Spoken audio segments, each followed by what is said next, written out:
you tell me. Well, I forgot. There's the king coming to stay at the Drysdale's house. King Alexander.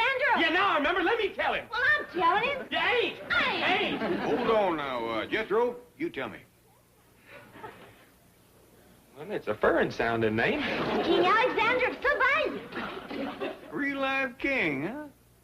No wonder they had so many folks over there fixing and cleaning. Yeah, Miss Drysdale even hired us. To do what? Stay away. Take that back to her and... Hey, now, wait a minute, Uncle Jed. We can make a lot of money if you'll just play along. What you mean? Well, she said she'd double this. If we could keep you and Granny out of sight, too. Good morning, Chief. Good morning. Get someone to sit in for you. I want you to drive me to the yacht harbor. I'm meeting Margaret down there to pick up King Alexander. How exciting. And you look so handsome. What is that medallion you're wearing? Oh, that's Margaret's idea. She thought when I met the king I should be wearing a decoration. It's very impressive. Where did she get it? From my den. It's an ashtray. Watch it, Miss Hathaway. I am up to here with this nobility business. I haven't even met the royal jerk yet. Chief, what about Ellie Mae? Your wife says King Alexander is one of the world's most eligible bachelors. Worldly, handsome, witty, charming. Look, those things don't count when we're talking about a lifetime companion for my sweet little Ellie. Well, naturally, he'd need other important qualities to make him a good husband. Right, and he doesn't have them. No? Not a nickel. That's not what I meant. But why do you say that? Because I've checked every financial rating book here, and he isn't even listed. Well, he probably has a secret Swiss bank account. Alexander is the last of the big-time monarchs, always at one resort or another, on a yacht somewhere. Really? Yes, I've read that he's worth billions. Billions?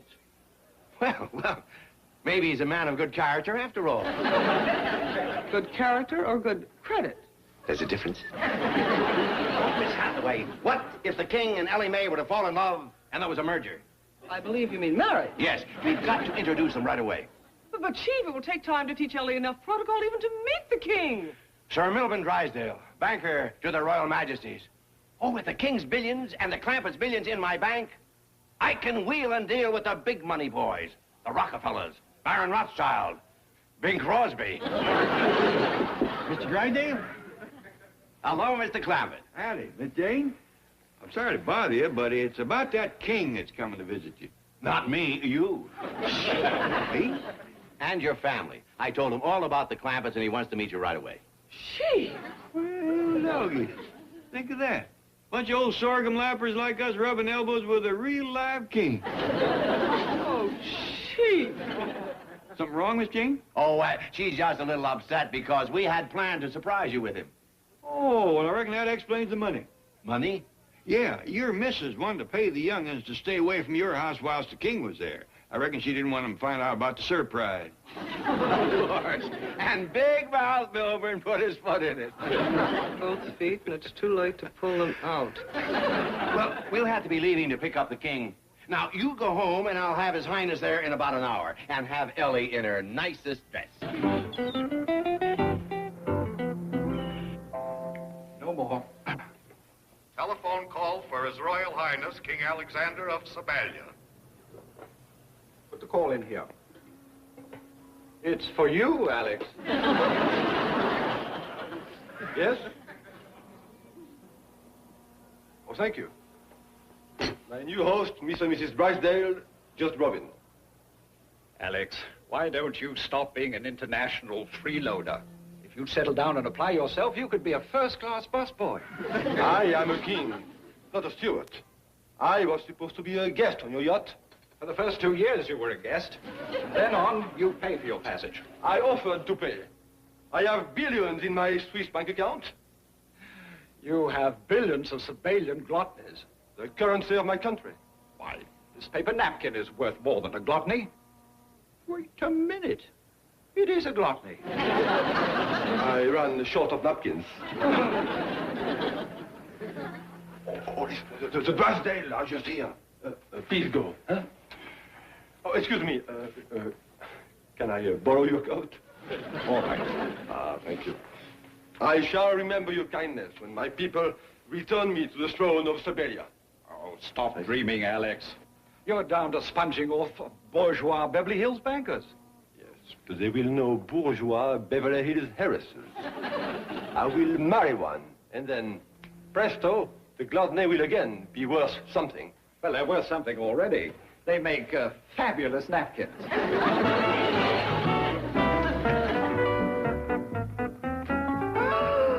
Your Majesty! Mr. and Mrs. Drysdale, you may rise. Help me. We are very honored to have you stay with us at our home, Your Money. Your Majesty. Yes, Your Grace. We feel a great kinship to the aristocracy. I have very pure bloodlines, and of course Milburn is no stranger to nobility.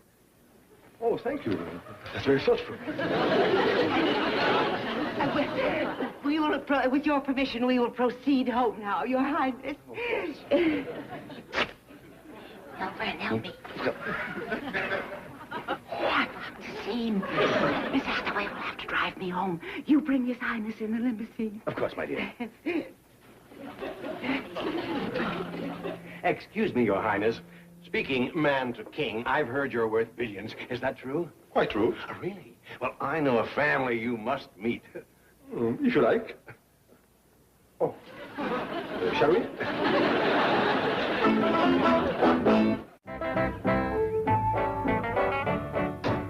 I'll take you to my home in a moment, Your Majesty, but first you must meet the Clampetts. It's a nice little place.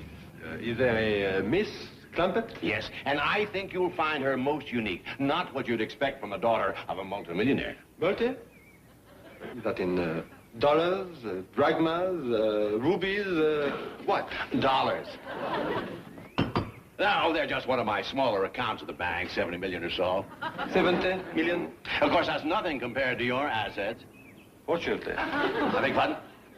Fortunately, I have learned the common touch. I am looking forward to meeting Miss Clampett. Oh, her name is Ellie.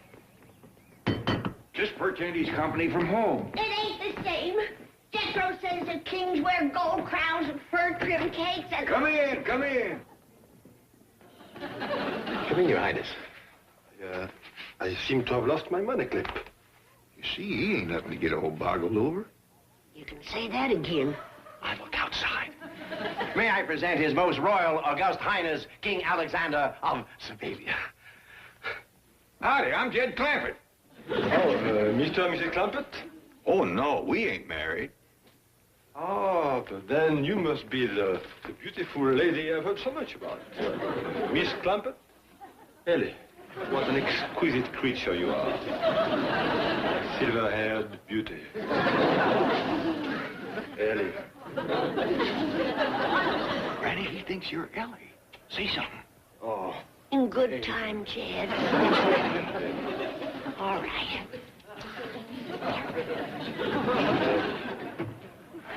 I ain't Ellie. This here's Granny. Yonder's Ellie Mae. Beauty begets beauty. The sun has given her light to the moon. This here is the King of Sabavia, Ellie. Well, howdy, King. Excuse me.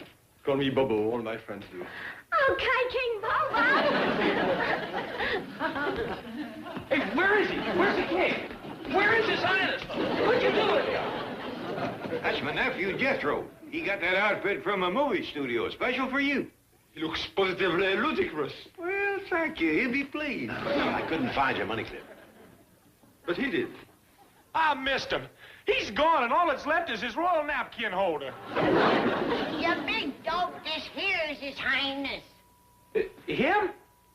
Gee, you sure don't look like the king in my big blue book of fairy tales. Anyway, my liege. Well, let's all go in the parlor and get acquainted.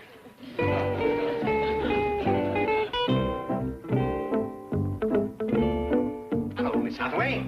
Chief, where have you been? Your wife has been phoning every 5 minutes since I took her home. She thinks you kidnapped King Alexander. For once, she's right. And he couldn't have cared less about protocol when he saw Ellie Mae. Well, I hope there's no language problem. What do you mean? Those two can speak in a universal language.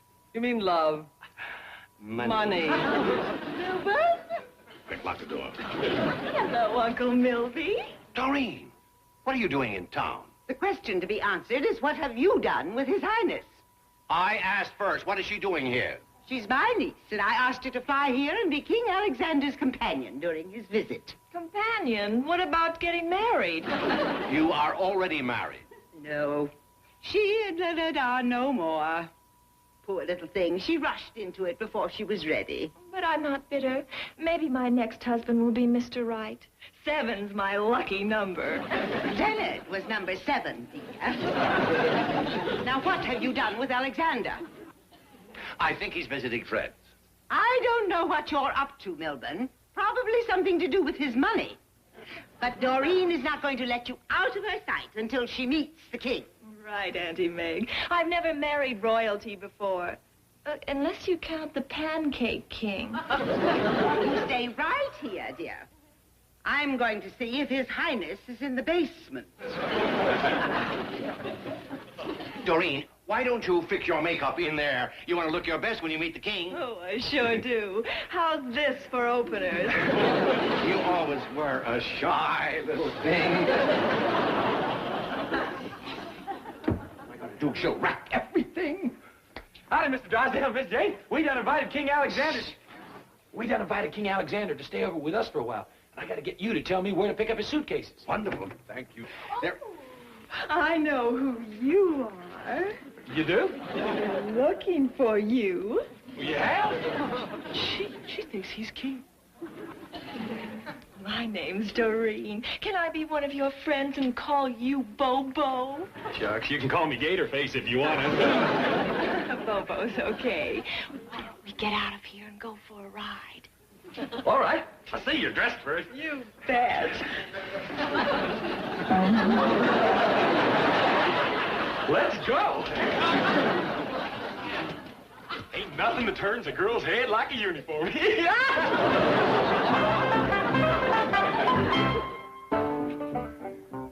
Ah, Ellie Mae. Look at these hands. These little hands. They is kind of small for a man. You are driving me mad. I am? Believe me, you are. My sweet. My angel. Ah, Ellie Mae. Hey, why you always kissing hands? Ain't you never heard of kissing on the lips? Ellie. Sorry, I hope I didn't hurt you. Why did you do that? Well, 'cause Granny said to when it's the first date, and it ain't a good night kiss. Then it was not your idea. Heck no, I like kissing. Dasn't disobey Granny. Then your hand will do nicely. Would you mind switching? This one's getting awfully chapped.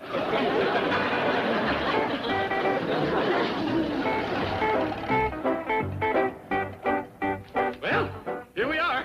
This is the Drysdale place. I thought you owned all sorts of fabulous sports cars. Oh, no, just this one. Thanks for the ride. Yeah, now I'll pick you up right here for our date tonight. But I thought you were staying here, too. Oh, heck no. Already live next door. Oh, that's a break. What are we going to be doing tonight? Oh, I got some real big plans. We's gonna go frog hunting. Frog hunting? But you're the king. Yeah, I am pretty good at it. Sure aren't what I expected. This truck and frog hunting tonight. And as for your famous wit, I've only seen half of it. Thank you. I ain't even warmed up yet. Well, till tonight. Yeah, and wear some old shoes. Thank you.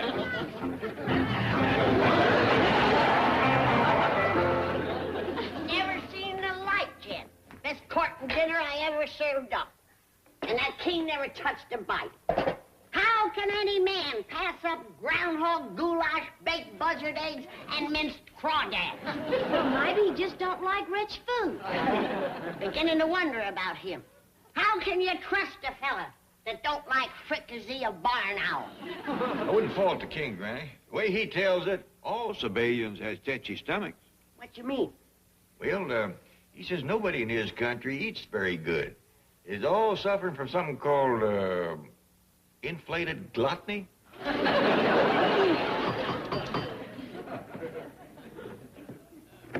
Oh, thank you, Your Majesty.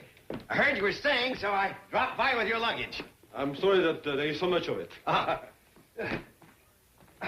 am carrying several suitcases full of currency. Oh, really? Of course, with your kind of money, I suppose a suitcase full here and there doesn't amount to much, huh? With my kind of money, you are absolutely right. So if you're staying here, why don't you let me keep it for you at my bank? Very well. Why don't you open an account for me with the money in these two, huh? Wonderful. And do you want me to contact your Swiss bank for the balance? Well, perhaps after Ellie and I are married. You're getting married? I am mad about her. Unfortunately, her enthusiasm for the idea does not equal mine. Well, just how much enthusiasm does she have? Roughly speaking, none. She can't refuse you. You're the king of Siberia. I know. But to use her exact words, she said, that don't cut no mustard with me. Well, pardon me, Your Highness. Maybe it's because you're not acting enough like a king. What? Well, I mean, don't you have a uniform you can impress her with, a crown or a cape or something like that? Of course, but do you think that will make much difference? Oh, howdy, my lady. Mr. Drysdale, somebody left these suitcases on the front porch. They belong to His Highness. Thank you, Jethro. Well, thank you. That niece of yours sure took a shine to me. I don't know what done it. Either my uniform or my personal poise and magnetism.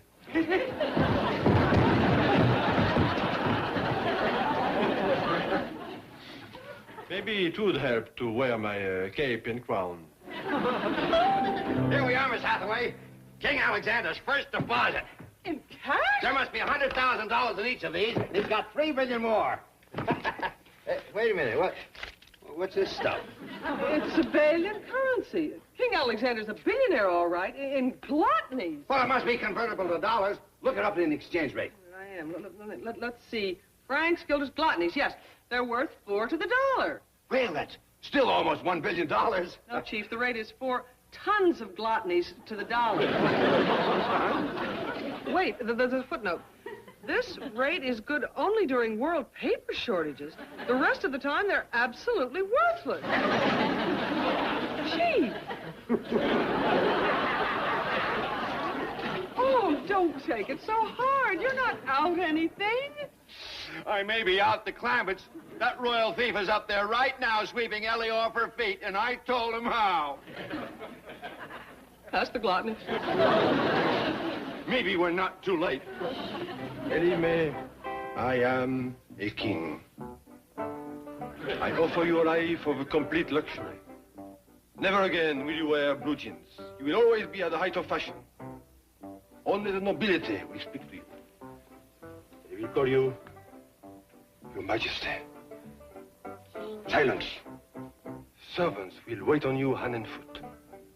You will drink vintage wine and eat gourmet food. You will do no work. You will sleep till noon every day. You will lack for nothing. Now say you accept. Sorry, King, but it sounds just awful. You're refusing me? Yes, Your Majesty. But I ain't. What? I was listening to the whole thing, and boy, that's a lot for me.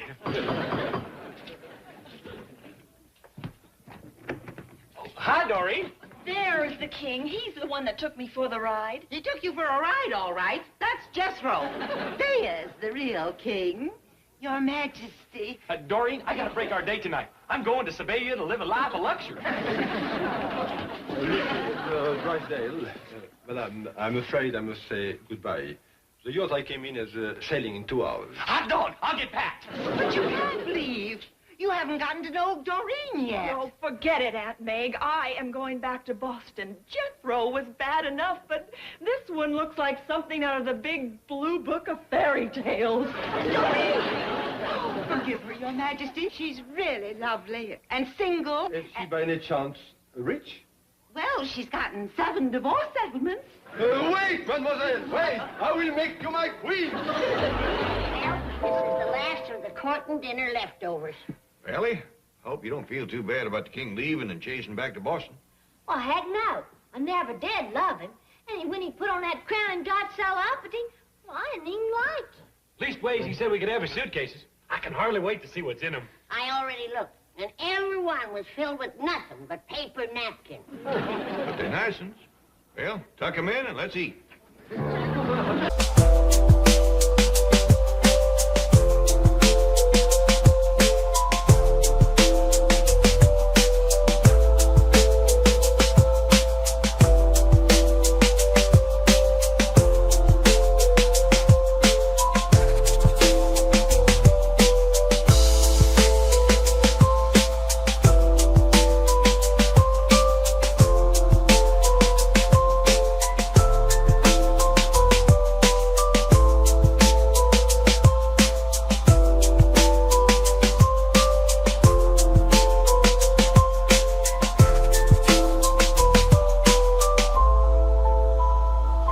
Hippopotamus worth thousands of dollars, and they sent it back. Well, I don't understand. Neither do I. You try to do something nice for the kids, give them some pleasure, a little advice. Advice? Well, I didn't give them just a plain hippo. I gave them a hippo with a message.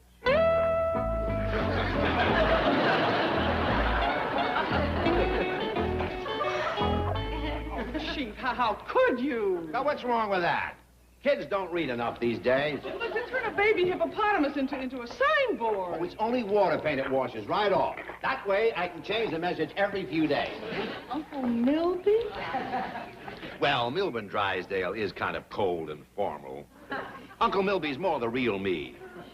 Warm, generous, fun-loving. Save your pennies in a pig or save them in a cup, but bring them to the Commerce Bank or I will eat you up. Kids love rhyme. Oh, but Chief, that's terrible. Well, maybe I can think of something better. No, I mean, the whole idea is thoroughly reprehensible. What are you talking about? I'm entitled to get something for my money. What money? You got this animal by foreclosing on a stranded circus. Well, what's the difference? A kid would have loved him. 1 week, we could have painted nursery rhymes on him, like, Pussycat, pussycat, where have you went? To the Commerce Bank for 5%. Your telephone's ringing. Oh, keep thinking of some others. Maybe the zoo director will change his mind. Don't you worry, little hippo. I'll wash this right off. Now, Jethro, I don't want any more argument. I want a chicken pen, and I want it right up against Miss Drysdale's head. Well, Miss Drysdale ain't gonna like it. What she don't like, she can lump. If I put the pen up against the hedge, some of the chickens will slip through and go to scratching up Miss Drysdale's flowers. You think so? Is you trying to provoke a scrap with Miss Drysdale? Why, Jethro, she's my next-door neighbor. My dear friend. A lovely lady. Well, I just hope you mean what... Hey, Granny? Hey, there's a real funny-looking critter next door. Oh, out in the yard, is she? I can't see too good, but it's big and fat and ugly and got a mouth like a gator. That's my dear friend, all right. Here, Granny, you look.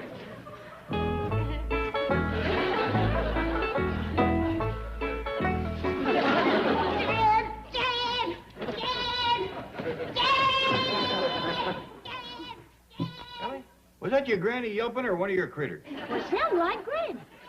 Annie Mae, Kid, who is it complains when I tries to raise chickens in the back? Miss Drysdale. And who is it squawks when I tries to raise a cow? Miss Drysdale. And who is it screams to a high heaven when I try to run a goat or a sheep? Granny, what are you getting at? I'm getting at this. That spiteful woman has turned her backyard into a hog lot. A hog lot? Granny, Miss Drysdale wouldn't touch a hog with a 10-foot pole. She's got one now that she better not try to touch without a 10-foot pole. What you mean? We raised us some big porkers back home in the hills. But this hog makes a razorback look like a ground squirrel. Come on, here. Come on. Is that a hog or is that a hog? That's a hog. Biggest thing I ever did see. When you yell suey at that rascal, you better not stand twixt him and a trough. You know something? I don't think that's a big hog at all. Shh. Don't mean mouth him, Ellie. I hate to get that hog riled. I mean, he's something else. Just there. I wonder where Miss Drysdale got to hold him. Ellie, run around the back door and ask her. Granny, I think this critter come from Africa. That must be someplace in Virginia. Virginia? Yeah, they raise awful big hogs there. Feed 'em on peanuts. Well, there's a goober grabber if I ever seen one. Real whopper. Well, I still say this ain't no big hog. What are you talking about, child? Why, that rascal is good for 300 yards of chitlins alone. And would you look at them jowls? Take a tub of turnip greens just to season them. We gonna butcher him, Uncle Jed? Well, he ain't ours to butcher, Jethro. Oh, how I wish he was. Well, I'm telling you, that critter ain't no butchering hog. And I'm telling you, you're deaf. That animal is standing on a pair of 200-pound hams. And that bacon would fill a smokehouse. Look at the size of them pig knuckles. But listen, Ellie, you run ask Miss Drysdale where she got him. Like I told you. And while you're at it, ask her, could we buy him off her? But, Paul, If he may do as you're told, time is a-wasting. Uncle Jed, if you buy that rascal, we's gonna be eating high on the hog, sure enough. High, low, and in between. First thing I'm going to do is send one of them hams to Lee Summit, Missouri. That Willie Marr thinks she can cure a big ham. Granny, can't you just send her a picture? Why, you'd be giving away 1,000 ham sandwiches. Oh, Jethro, Missouri is the show-me state. They got to see it to believe it. They could see this and still not believe it. Granny, the maid says Miss Drysdale's back in Boston. Do tell. What about the mister? Well, he's down to the bank. Ain't nobody home but the maid, and she don't know nothing about this critter. Well, nobody's home, huh? Jethro, instead of a chicken pen, you make me a hog pen. Ellie Mae, you... Hog pen? Granny, you ain't fixing to bring this critter home. Well, somebody's got to look after him, Jed. He's wasting away to skin and bones. You leave him right there till I talk to Mr. Drysdale. Well, suppose he don't want to sell him. Well, then that's our tough luck. Come on, everybody. Giddy up, come on. Granny, I said leave that hog here. Jed, I'm doing everything I can to keep him here. I'm even sitting on him.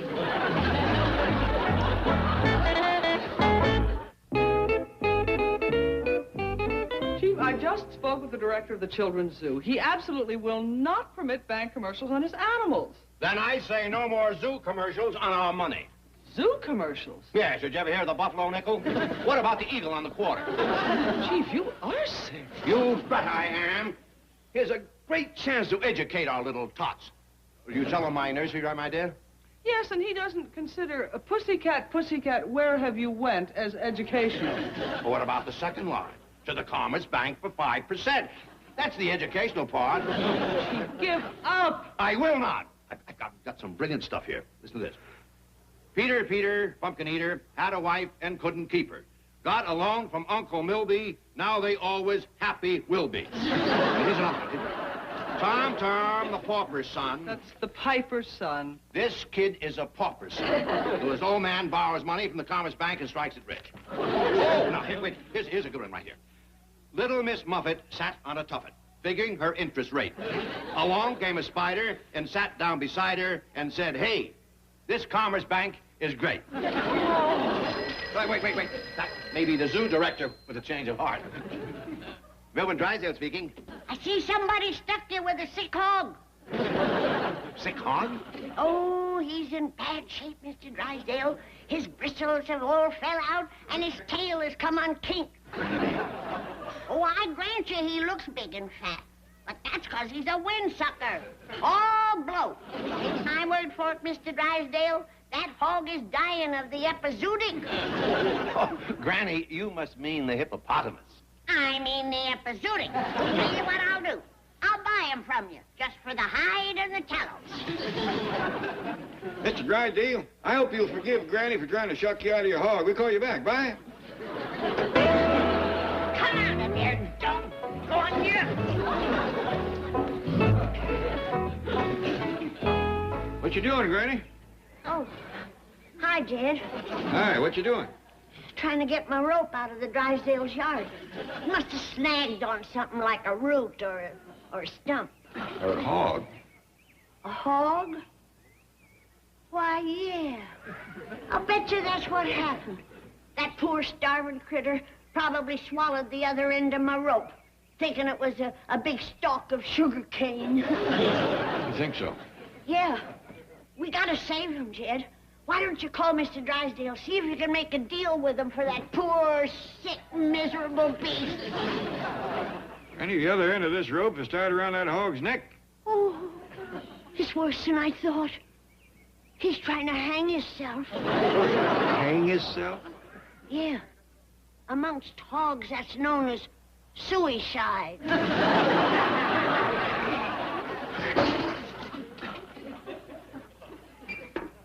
What you been whitewashing? The chicken house. We ain't got no chicken house. Well, I guess I wasted my time. Now, please, Jed, don't call Mr. Drysdale. I'm gonna untie that hog. No, Jed, don't go. I'll do it. Please, Jed, don't go. Wait, Jed. Don't touch that hog. You'll get the epizootic, sure as shooting. That hog ain't got the epizootic, and you know it. Well, he's got something that's about to kill him. Yeah, you. Well, whatever give you that crazy notion? Well, let's say it's the way you got him whitewashed.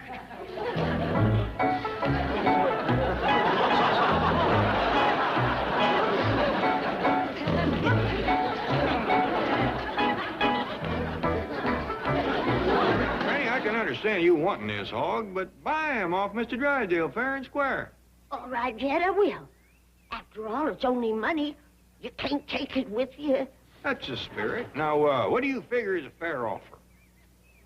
Well, he's our next-door neighbor and our very dear friend. How about $1.25? All right, Jed. I'll go $1.30. But for that price, he's got to pull it through the hedge for me. $1.30? Granny, that hog will weigh out at close to 1,000 pounds. That's all hoof and hide. Why, dressed, I bet you he wouldn't go 20 pounds. I'll be lucky to break even. Hey, Granny, give me my commission. I went around the neighborhood like you told me to and took orders on $200 worth of hog meat. Hush. Folks is on the phone. Pretty good price for 20 pounds, isn't it? Well, you wouldn't begrudge a poor old widow a little profit, would you? Mr. Drysdale? This here is Judge Clampett.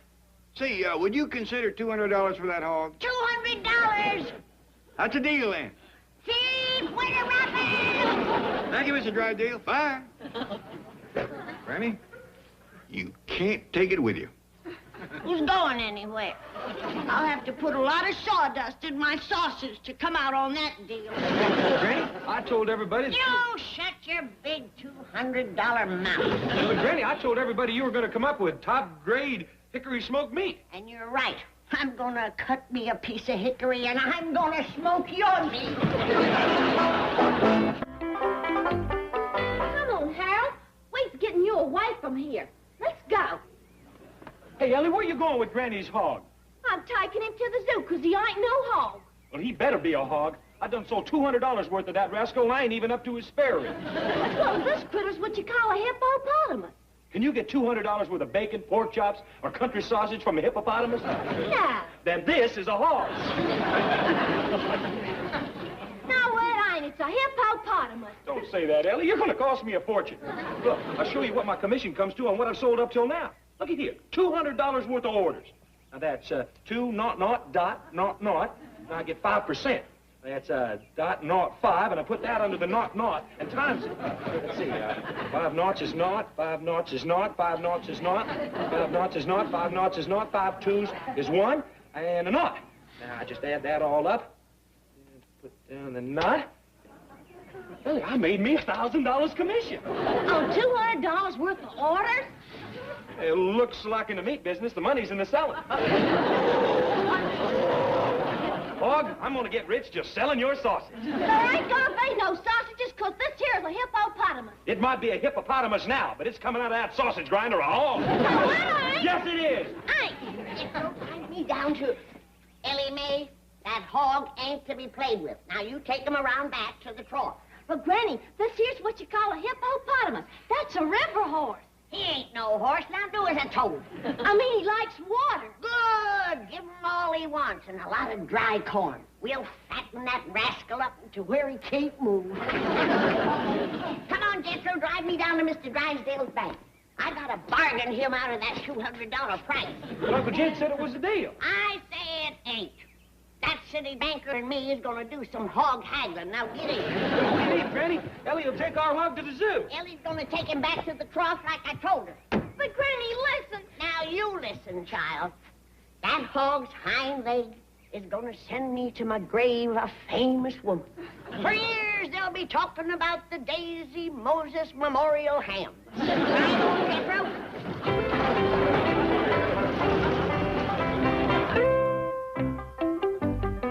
Chief, the owner of the circus just called. Oh, good. Did he get the bank commercial tattooed on my fat lady? Of course not. He wants to know if you'll take a baby elephant off his hands. No, I won't. The Children's Zoo would love to have it. They would, eh? Well, maybe we can work something out. Now, let's see. A nickel drop into my trunkle, draw 5% from sweet old uncle. No, Chief, no. I have told you the Children's Zoo will not permit you to paint bank commercials on their animals. Then they don't get the elephant. No more, Mr. Nice Guy. Chief, listen, please. It seems that the baby hippo and the baby elephant were inseparable companions. Now the baby elephant is pining away for his friend. They should be together. But how can they be? I just sold the hippo to the Clampetts. They think it's a big hog. Hey, wait a minute. Maybe I can tell them the elephant is a long-nosed calf. Can we come in? Granny, Jethro, how are you? How's that big hog? He's too darn high. That's how he is. You hornswoggled Jed out of $200 when you sold him that puny hog. Puny? But you speak when you're spoke to. Now, you and me is going to do some hog haggling. There's no need to, Granny. You can have him free. Oh, no.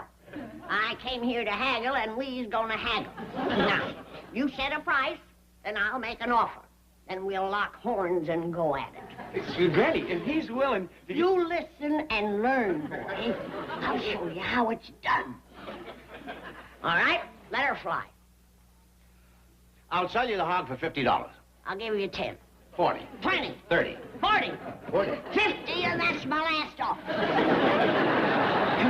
Well, all right. So... Get him. He don't know what hit him.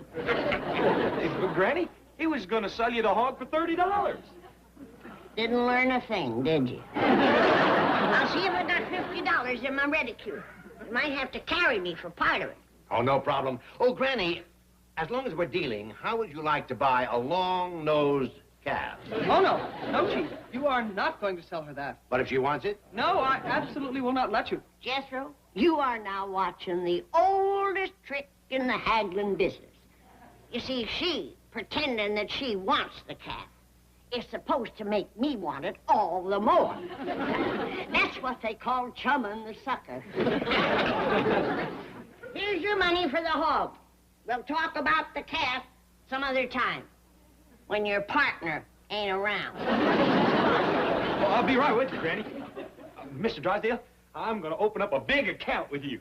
Yeah, I'm making money hand over fist. Wonderful. How are you doing it, Jethro? Well, selling meat on commission. I made $1,000 already today. What kind of meat are you selling? Oh, hickory smoked ham, bacon, chops, ribs, you name it, I got it. Well, then, put me down for $50 with the bacon and ribs. I'll take $20 worth. Hot dog. 50 and 20. Naught, fetch down the naught. 5 and 2, fetch down the 7. Times dot, naught, 5. I done made another $350. Jethro, when do we get the meat? Oh, quick as Granny butchers that big hog you done sold her. What did he say? He said, quote, quick as Granny butchers that big hog you done sold her, unquote. I thought that's what he said. I'd better get Mr. Clampett on the phone and tell him to stop Granny. I'll say you'd better. And if anything happens to that hippo, Uncle Milby will be Uncle Mud. Like the water, don't you hire? Granny's scared of it, so we safe in here. Ellie Mae's drowning my hog. Quick, Jethro, jump in and pull him out. Give him mouth-to-mouth recitation. I ain't getting close to them jowls till he's on a plate. He won't tell Granny. He likes the water. She done turned him into a pet. Forget him, Jethro. By the time he gets out of the water, he'll be ruined. There ain't no market for soggy sausage. Granny, how's the hog? Is he all right? Oh, he's fine. He's fine. We just giving him a bath. I tell you what, I'll trade you my big, clean hog, even up, for your dirty little long-nosed calf. It's a deal. Chief, both of those animals are going to the children's zoo. You promised. Oh, well, all right. Back to Mr. Nice Guy.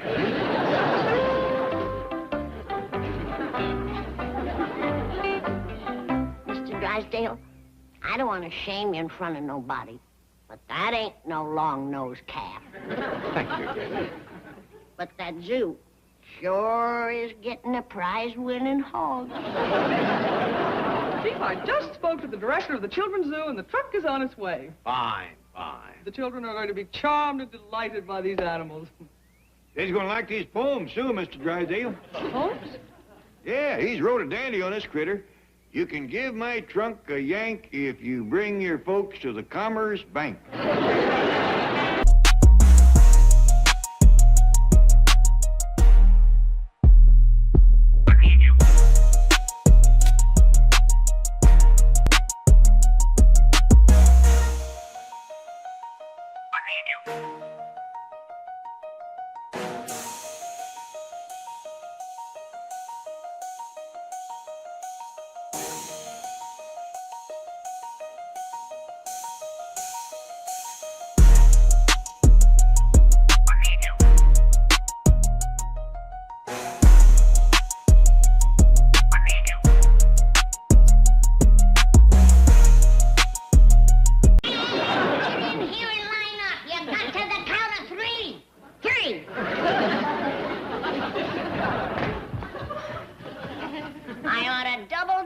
For that. Hey, I'm feeling frisky as a cold clover. I think I'll just pass up getting tonic this year. Stay right where you are.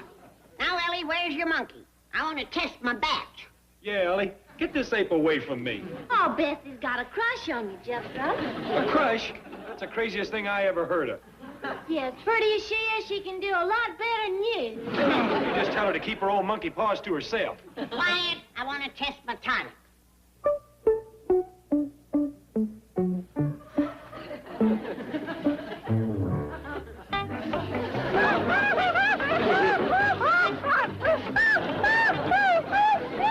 Sure is working fast, Granny. And I cut it with French water.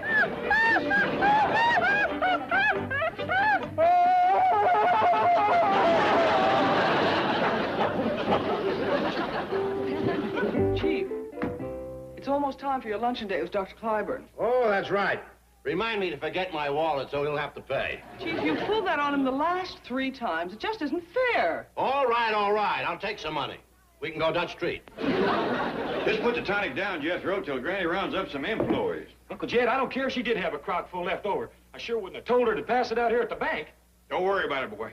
Yeah, but you seen what it done to Bessie. Well, she's acting like her and me's engaged. I know. That's the reason I switched Crocs on Granny. Huh? Well, this looks just like spring tonic. That ain't nothing but Granny's homemade root beer. Hey, good thinking. And I'm dry as a biscuit.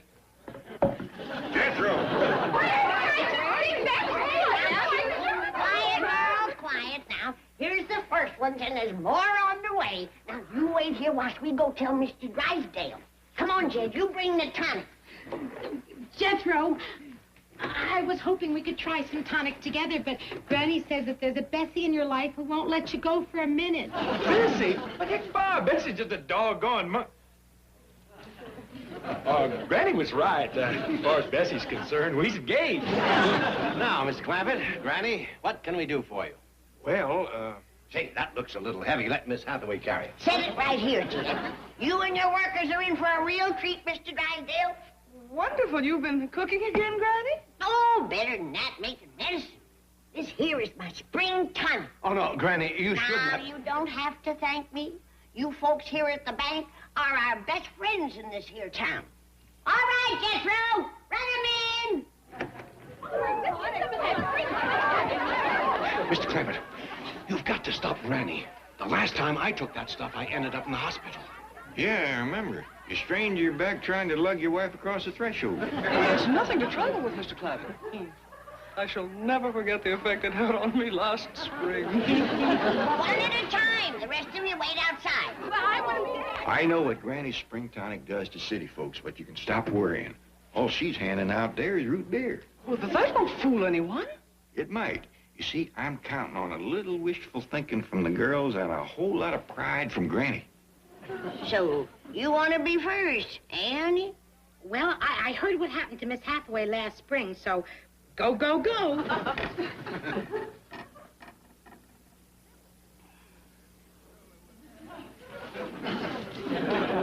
Gee, nothing's happening. It ain't. Oh, I think I'm feeling it. Of course you are. Kick up your heels, live a little.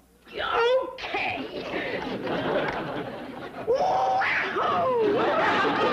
That's better. Next.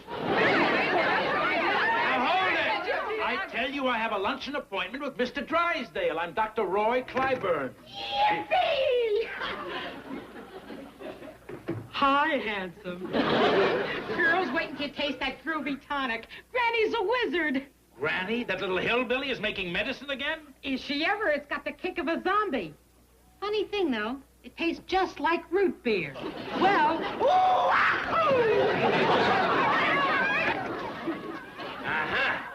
Dr. Clyburn. So, Granny, you're at it again. You ought to wait your turn, Roy. But seeing that you're a doctor, I'll give you professional courtesy. I've just been waiting for a chance to catch you passing out that tonic. Then you're in luck. Open wide. What?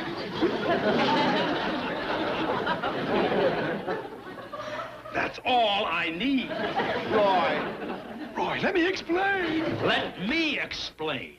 I have been trying to stop that little witch doctor's illegal practice of medicine ever since she came here, and I finally got a witness that can do it. Me. But, Roy, please. And let me tell you another reason I'm so happy this happened. Because at lunch today, when you forget your wallet, I won't be there to pay the check.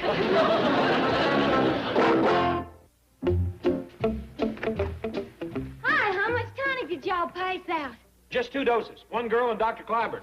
And Miss Jane said to come back and pass the rest out later? We wasn't thinking, Granny. It would be hard for him to tend to the banking business with all that high-powered tonic sloshing around inside of him. Ellie, it's the best batch I ever made. Why, Dr. Clyburn pert near flew out that office after he took it. Hey, speaking of spring tonic, where's Bessie?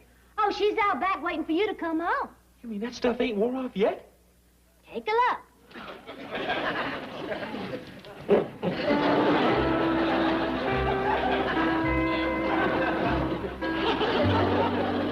Ellie Mae, tell her I ain't interested.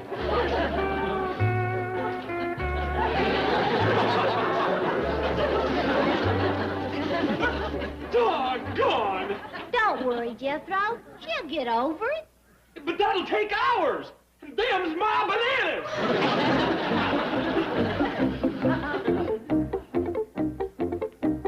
Oh, here you are. Oh, get out of my office, Milburn. I'm through talking.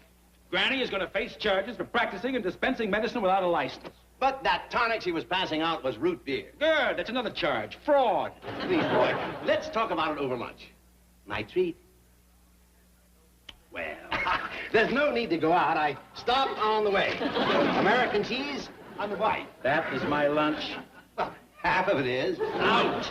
You can have the pickle. I have patience waiting. Granny's intentions are good. She's just a little unconventional. Unconventional? She makes Baron von Frankenstein look like Dr. Spock. You've always said that the medical profession is badly understaffed. And she just wants to help. Well, she's going to by staying out of it. And the two of us are going to see to it that she does just that. Two of you? Myself and the judge. Oh, no. Before I let you put that sweet little old account behind bars, I'll swallow every pill in this jar. Help yourself. They're cotton balls. Oh, please, Roy. Let Granny come down and watch you See what modern medicine is like, and when she does, she'll know how far behind she is and quit of her own accord. Absolutely not, Milburn. All right. You forced me to do this. What are we? 12 stories up? Oh, this is going to make some very ugly headlines if you refuse me and they find a body lying down there. Milburn, now wait. Don't do anything foolish. Don't jump. Who's talking about jumping? It's your body they're going to find. Oh, boy. Give it a chance. Let Granny come down and observe. I'm begging you. Oh, stop. If you're that desperate, I'll think about it. Thank you. Bless you. How can I ever show my gratitude, my appreciation? Say, what about taking my half of the sandwich?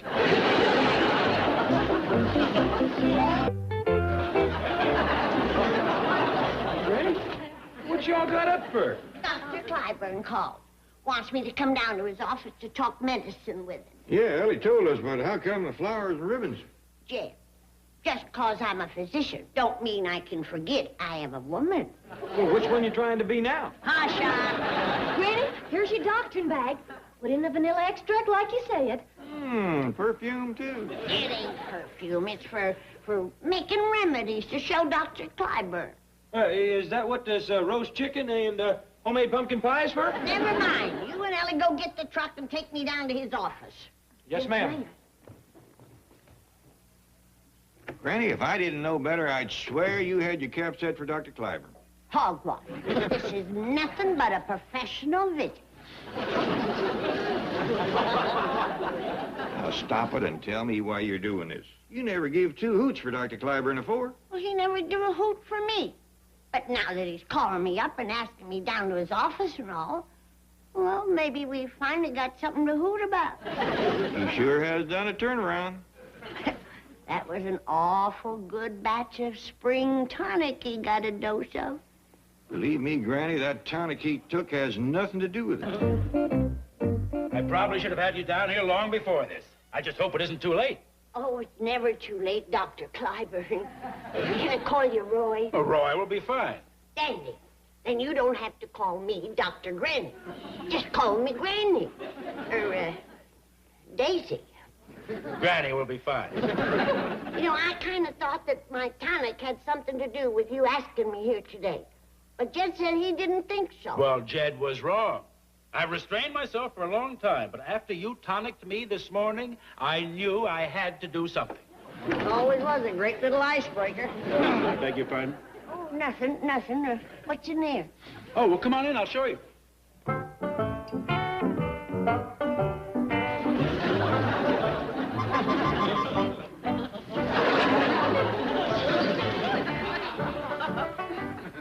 This is where I see most of my patients. Uh-huh. What's that music? Oh, it's background for relaxing. Well, first let's get to know one another better, and then we can dance. What's that smell? It's like vanilla. It's vanilla extract. I even got it behind my ears. Oh? Well, would you like to wash out? Ain't you the kidder? Well, I'm glad to see you ain't again taking a little nip now and then, Roy. Well, I wouldn't drink that stuff. Why, that'll make you blind. Well, I grant you gotta know when you've had enough. Let's get down to business. All right. With the equipment and instruments I keep in this office, I can perform many types of minor operations.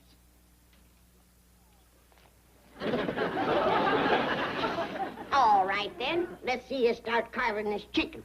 And after we've eaten, we'll see about that dance.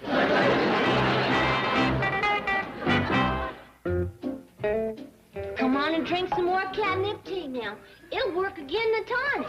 You heard from Granny? Well, no, sir, Paul. I've been keeping Bessie company. She's still pining for Jethro. Well, that's too bad. Yeah, and the worst part is, well, he's been treating her just like an animal. Yeah, well, Ellie, Bessie is an animal, and she better start forgetting about Jethro. I'm sorry, Bessie. Oh, hello? Well, Granny, how you doing down there? You gotta pick me up here at Dr. Clyburn's office right away. He ain't made no improper advances to you, has he? He ain't even made a proper one. I thought at first my tonic wasn't working. But The trouble is, he's too worried to think of romance. Worried about what? He's failing in his profession. In the 2 hours I've been here, he ain't had one patient. No. And all that time, he's been trying his heart out to convince me he's a good doctor. How? Well, telling me how good trained he is and how modern doctors need all this fancy equipment like he's got. And he's coming now. I gotta hang up now. Here we are, Granny. Won't you even have a little piece of pie, Roy? No, Granny. Now, this is an electrocardiograph. Can't do a really complete physical examination without one. Oh, that's nice, Roy. I'll bet you could give a dandy examination with that. You ever had a patient? This costs $1,300, and what you've seen is only a sample of the modern equipment that I have here. I ain't never seen so much stuff. Too bad there ain't nobody around to try it out on.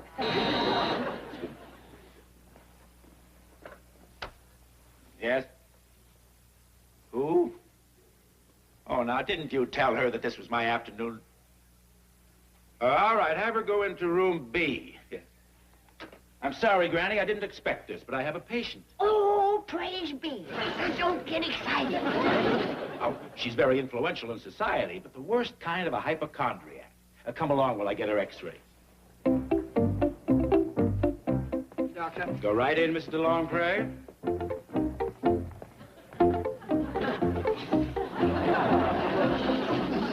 I'm Dr. Granny. I'm helping Dr. Clyburn. Good. Perhaps you can do something for me.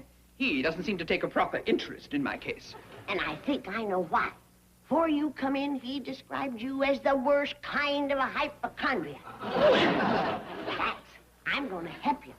In my practice of medicine, it don't matter what religion you are. I beg your pardon. Now, what's your complaint? Well, it's rather general. I'm a little short of breath. I can't sleep. Stop right there. I can tell the rest by looking at you. First off, that corset's too tight. What? Get rid of it. Let the blood percolate.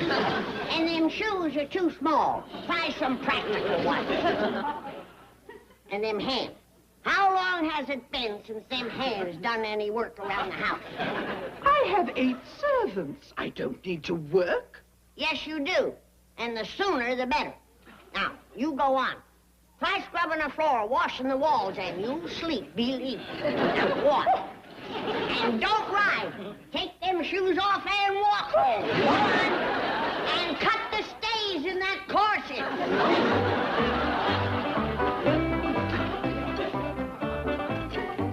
Mrs. DeLongpre just left here in a rage. You were supposed to be with me. What did you say to her? Nothing. Just that her corset and her shoes were a little too snug. She was mad. Mad? She said she'd personally see that I lost every patient I had. Well, look on the bright side, Roy. You ain't got too many to lose. Granny, you'd better leave. I think I'm getting a little faint. You must be hungry. Have some chicken. And maybe you better have a piece of pie, too. And then he sort of let out a yell and smashed my pie. Well, you did lose his last patient for him. Yeah. Plus, it must be awful. Seeing something you put so much into, your whole livelihood going down the drain. He has had an awful run of bad luck lately. Yeah. And then, too, this ain't exactly the hand of a natural-born healer. Well, that's probably why he had you to come down there, to give him help. I bet you didn't care nothing about romancing you. Who asked you? Well, anyway, we gotta help Dr. Clyburn. We gotta figure out a way to get him some patients. Jethro, you thought of anything yet? It's just a matter of time, Uncle Jet. I got my giant brain and 6 grades worth of education working on it. Yeah. Well, in the meantime, I think I know a way Dr. Clyburn could get the jump on them other Beverly Hills doctors. Well, how, Paul? By doing something none of the rest of them have thought of yet. Advertising. Good idea, Jim. What is it, Roy? What was that message about coming right over? Some emergency? Granny called to have me watching television at this hour. Said she had a surprise for me. Uh-oh. That sounds bad. What is it? I don't know. I'm almost out of tranquilizer. Here's Granny. All right. Is it working? Are we on? Howdy there. This is Dr. Granny telling you there's one of the first-class physician in Beverly Hills, Dr. Roy Clyburn, the healer with a heart. I want to show you a typical Clyburn cure. Here's a man afore seeing Dr. Roy Clyburn, tired, run down, feeling poorly. Now, here's the same man after seeing Dr. Clyburn. Vigor restored, full of the dickens, a satisfied customer.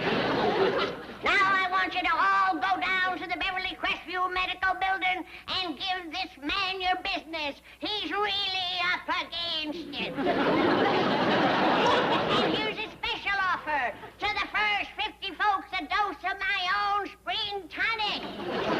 All right, turn it off. How's that, Sid? Great, Granny. If that don't get your poor old Roy some patience, nothing will. I said turn it off. It ain't, huh? Well, thanks for having us over, Roy. The only way you will leave this room is through that window. But you're on the medical board. They know you wouldn't advertise. Who cares about them? I'll never have another patient once this gets around. Roy, I'll use you. Milburn, you'll need me.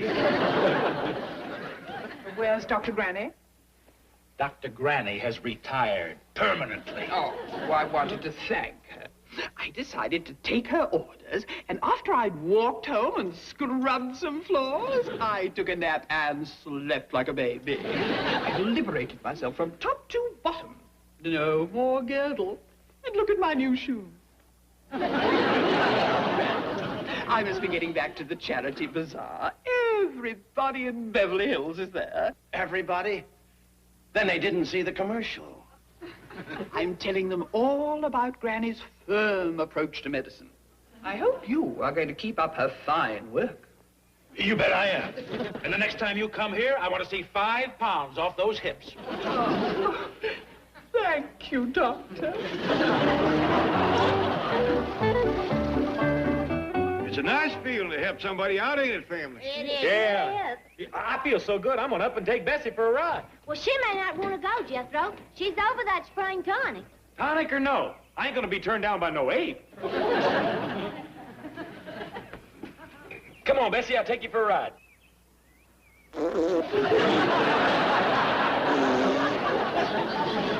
Looks like Bessie has finally gotten over her crush on Jethro.